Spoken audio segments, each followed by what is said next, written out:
What you are seeing here is the original Pokémon Blue recompiled for PC and made compatible with VR.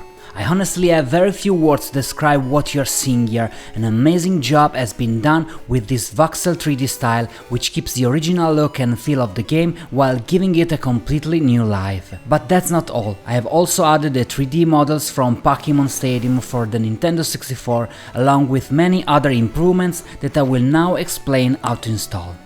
The project was designed to work perfectly in flat mode as well, including a first-person view, but obviously it works much better in VR. To install it, we start with GitHub. I'll put the download links for all the files you need in the description, in the order you need to download them. Most importantly, many of the interface and menu improvements are separate mods that need to be installed individually, but I will show you those as well. Let's download the project by Brian Poi from GitHub, which is where everything started. Download the latest available release, extract it into a folder of your choice, and you will have already done about half of the work. This is the main menu you will find, where you can launch Pokémon Blue, Red or Yellow. You will need to own the game yourself, so please don't ask me for it here. Import your game and you should see it available in the menu, ready to play. At this point, the game would already start and be playable in flat mode, but we are missing the most important part, the voxel mode. For some reason, the original project that was available on GitHub disappeared from the internet, and its creator also disappeared from social media. However, we can use a working GitHub fork called Dramaless Shape, which you can find at the link in the description. To install the mod, you can easily import it from the main hub, download it and then select import mode, as you can see in the video. If you did everything correctly, you should now find it among the available mods. Make sure it is switched on and then start the game. The game will now start. Go into the option, immediately turn VR on and start a new game. After the initial intro, this is how you will see the game. You can freely move around the map with this beautiful diorama effect. You can adjust both its height and its size, and there is also a really nice water effect. From the basic option, you can enable a day and night cycle, improve the shadows, and change the curvature of the world for those playing in flat mode. Obviously, the best experience comes from first person. Go into option and select voxel first person.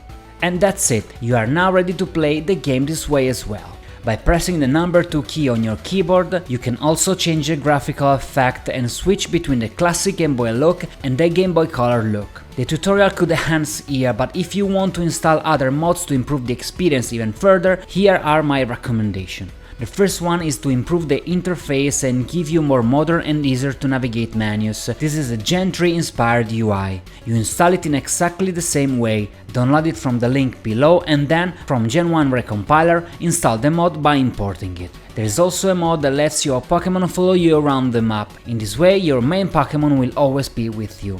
If you also want to add the 3D models, you will obviously need to own the assets from an original Nintendo 64 Pokémon Stadium. You can import the models from the main menu and then in the same menu select them.